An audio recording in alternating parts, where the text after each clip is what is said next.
Fala galera, tudo bem? Sejam bem-vindos ao Estogel, sou o professor Horácio. Bora para mais uma aula de história hoje, falando com vocês sobre renascimento cultural na Europa dos séculos 14, 15, 16. Tema extremamente importante para o seu vestibular. Um dos primórdios aí do que vai ser então a ascensão da burguesia no mundo europeu ocidental. Tudo bem? Eu dedico essa aula aos alunos do terceiro ano do ensino médio e, claro, a todos os alunos que estão agora assistindo essa aula, tá bom? Forte abraço para todo mundo, se cuidem aí nessa quarentena. Bom, vamos lá. O renascimento cultural, de uma certa forma, ele tem uma ligação muito forte com um modelo de vida burguês. Ou seja, a partir do século XI, com a ascensão da burguesia, principalmente a partir do século XIII, nós temos então uma nova ordem capitalista, mercantil na Europa, que vai trazer, obviamente, novos valores. É muito importante entender que durante os séculos XI ao XIII houve as cruzadas, houveram, né, as cruzadas, são essas guerras entre a Europa Ocidental e o Oriente, que colocou os europeus novamente em contato com os árabes.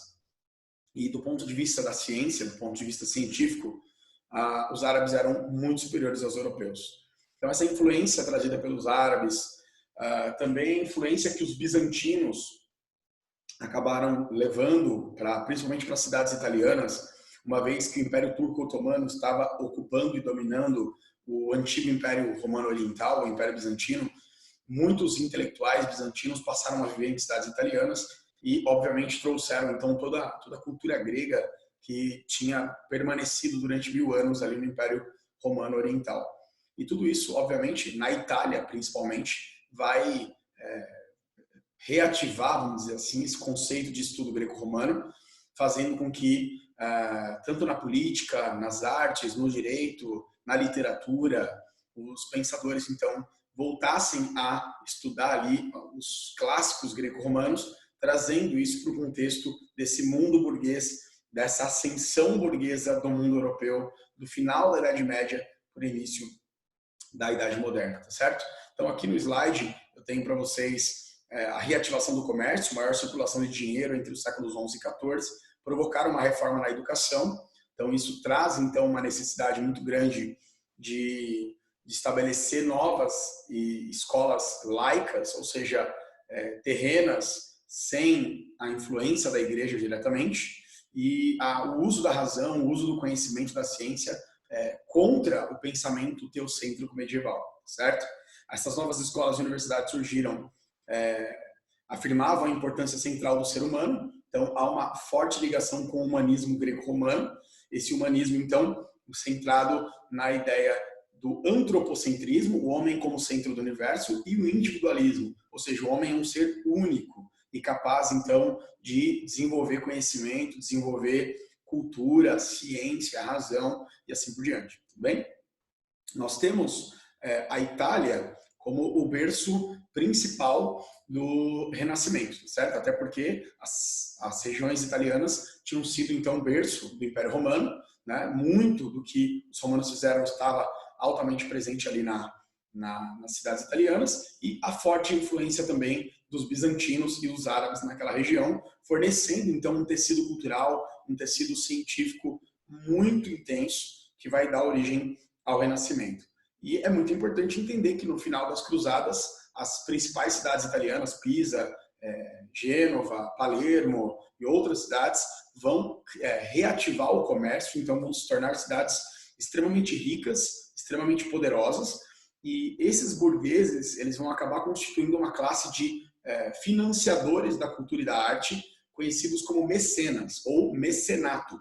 Esse mecenato, talvez liderado pela família Médici, que era uma família de aristocratas extremamente poderosa, eles vão financiar esses estudiosos, esses escritores, esses pintores, que na grande maioria das vezes vão estar ali muito ligados à Itália.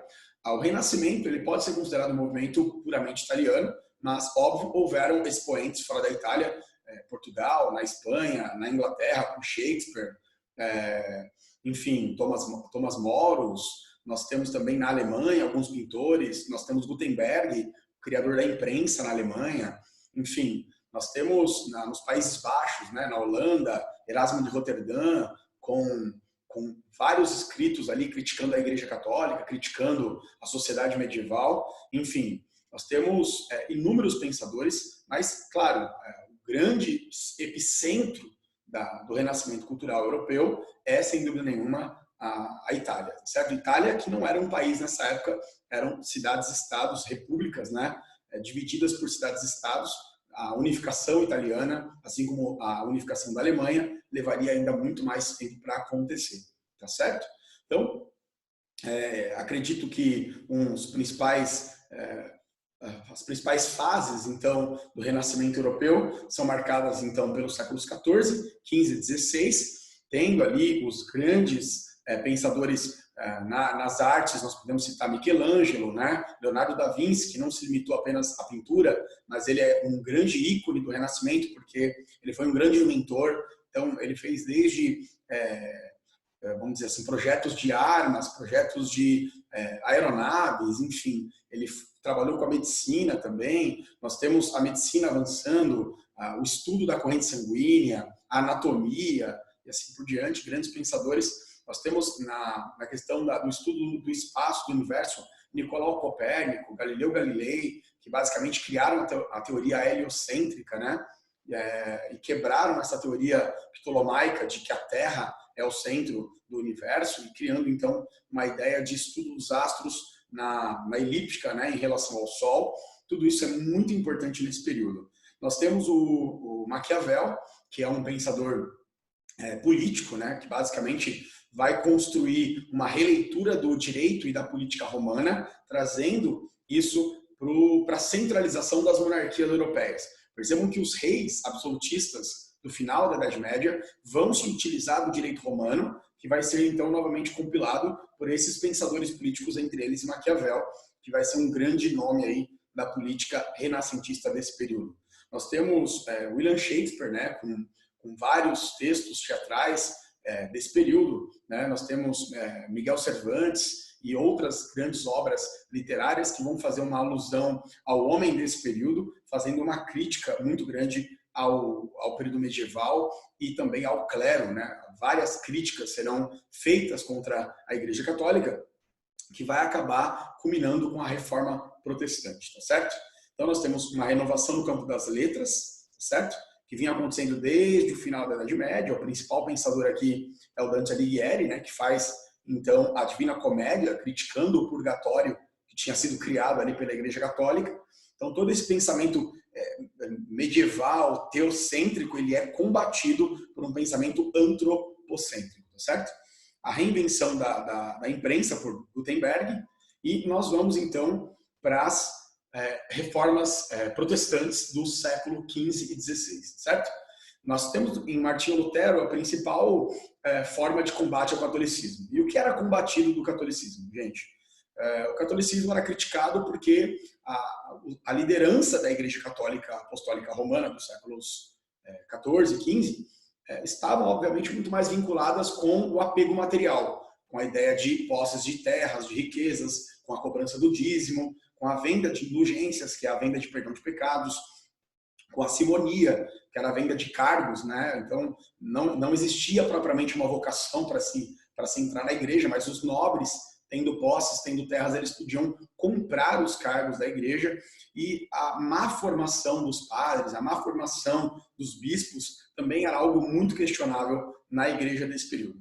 Martinho Lutero foi um monge alemão que se indignou, obviamente, com todas essas irregularidades da igreja, e ele escreve, então, 95 teses e prega essas 95 teses na porta da igreja de Wittenberg, uma igreja onde ele era o paroco ali.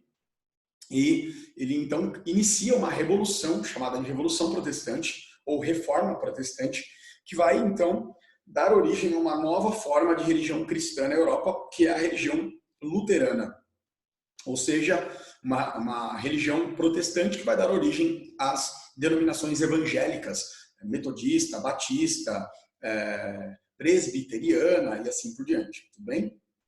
Lutero, ele criou um conceito de basicamente 3 pilares aí para todos os cristãos da sua geração, que é a salvação pela fé. Então uma pessoa só pode ser salva pela fé. A autoridade da Bíblia, ou seja, a Bíblia é o documento máximo do cristianismo e deve ser analisado com rigor. e o sacerdócio universal, ou seja, a ideia de que você não depende de uma pessoa, de um padre, de um bispo para conhecer a Deus e experimentar a Deus. Você pode ser o seu próprio sacerdote, estar em contato direto com Deus através da oração, através da leitura da Bíblia e assim por diante. Nós temos uma corrente mais radical que vem de um discípulo do Lutero, que foi João Calvino. João Calvino, ele criou a teoria da predestinação, que dizia então que Deus já conhece todas as coisas e sabe quais serão os homens e mulheres que serão salvos e não serão salvos. João Calvino faz muito sucesso na região norte da Europa, assim como Lutero, né, nos Países Baixos, na região da Grã-Bretanha, na Inglaterra, e principalmente mais ao norte da Europa, o protestantismo luterano e calvinista, ele vai ganhar muitos adeptos e alguns estados ali se tornarão protestantes. No centro e no ocidente da Europa, nós podemos dizer que a Igreja Católica ainda permaneceu muito forte, principalmente nos países ibéricos, Portugal e Espanha, também na França, partes da Alemanha e assim por diante. O terceiro ponto da reforma protestante que nós podemos citar é a reforma de Henrique VIII, um rei Tudor da Inglaterra, que em 1534 ele cria um ato de supremacia, separando então a igreja inglesa da igreja católica. Ele rompe com a igreja católica, confiscando todos os bens da igreja católica na Inglaterra, e ele cria então uma igreja chamada anglicana, onde o próprio rei é o chefe religioso desta igreja. Até hoje essa igreja permanece forte, né, vamos dizer assim, na nobreza britânica, vamos dizer assim. Contudo, não houve uma mudança tão significativa do catolicismo para o anglicanismo, pelo menos nesse primeiro momento. Nós podemos dizer que o protestantismo, principalmente o protestantismo calvinista, né, João Calvino, ele impulsiona muito o capitalismo, por conta de que havia um conceito entre o pensamento calvinista de que o trabalho é uma forma de adoração a Deus, e de que a riqueza é vamos dizer assim, é um sinal de bênção divina.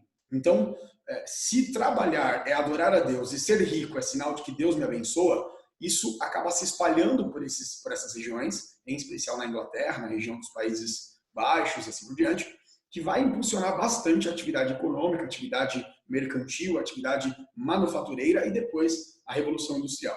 Podemos dizer, então, que o calvinismo ele acaba servindo, né, principalmente na América do Norte, os calvinistas que vinham para a América do Norte vinham com essa ideia fixa de um rigor moral muito grande, de uma vida de trabalho, de uma vida de oração, de uma vida de desapego realmente às coisas mundanas e um apego ao trabalho e às coisas de Deus. Ou seja, você percebe que isso é uma ideologia que acaba formando uma sociedade muito apegada ao materialismo, muito apegada ao consumo, ao trabalho e assim por diante. Tudo bem? Eu creio que esses conceitos, então, ficam por aqui. O final é, obviamente, a contra-reforma. A igreja não aceita, obviamente, essas decisões e ela faz uma contra-reforma, tentando, então, impedir que os seus fiéis deixassem a católica e fossem, então, se converter a essas novas doutrinas cristãs religiosas. A contra-reforma basicamente conta com o Concílio de Trento, que é uma reformulação da doutrina católica, a reafirmação do poder do Papa, uma nova reformulação da formação dos padres, bispos e dos religiosos, que deveriam então ter uma formação mais bem ampliada, mais bem elaborada, para diminuir então as críticas e os erros cometidos pela Igreja Católica. Criou-se uma lei chamada Index, que proibia os livros que eram contra as doutrinas católicas. Se reafirmou ali o Tribunal da Santa Inquisição, que é um tribunal que julgava as pessoas que eram pegas com práticas consideradas heréticas contra as doutrinas católicas. E esses livros, então, todo e qualquer material intelectual, literário, que fosse contra a visão católica, era perseguido. Galileu Galilei, Giordano Bruno, Nicolau Copérnico, todos esses grandes pensadores foram perseguidos pelos países católicos, né, países ibéricos, principalmente Portugal e Espanha, e muitas pessoas foram queimadas, muitas pessoas foram condenadas à morte nesse período. Os evangélicos, os protestantes e os judeus, assim como os muçulmanos, eram brutalmente perseguidos durante esse período. Houve uma fuga muito grande de pessoas da Europa para a América por conta dessas perseguições. sejam elas calvinistas, luteranas ou mesmo judeus, que tiveram então que fugir da Europa por conta dessas perseguições. E a Igreja Católica também criou a Companhia de Jesus, que é uma companhia que viajou com os navegadores para a América e para outras regiões do mundo para evangelizar os povos conquistados, principalmente os indígenas da América. Foram sistematicamente catequizados por esses padres, por essas missões jesuíticas aqui no continente americano. É isso, pessoal. A aula termina aqui. Espero que você tenha entendido. Se você gostou do vídeo, deixa um like, se inscreve no canal e te aguardo na próxima aula. Um forte abraço. Valeu!